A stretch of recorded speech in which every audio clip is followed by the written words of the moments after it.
So the government has just announced that it's launching a review of the house buying and selling process with the aim of speeding the whole process up and making it less stressful for buyers and sellers. And in particular, one of the areas that they're going to be looking at is the practice of gazumping.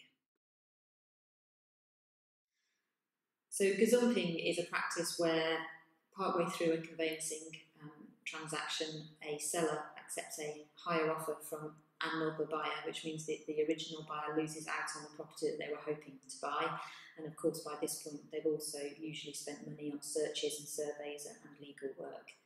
The flip side is gazundering, which is where a buyer at the last minute tells the seller that they will only proceed at a much lower price.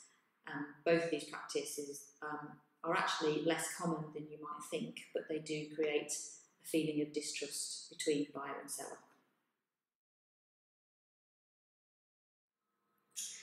The only time that you can be sure that you're not going to be gazumped or gazundered is after contracts have been exchanged. So the short answer is to make sure that you get to exchange your contracts as soon as possible. In the meantime, there are some practical things that you can do. For instance, you can ask the seller to make sure that they take their property off the market so that you are confident that they're not actively selling the property in the meantime. Potentially, there are also exclusivity agreements that you can enter into, but these can also be costly in themselves.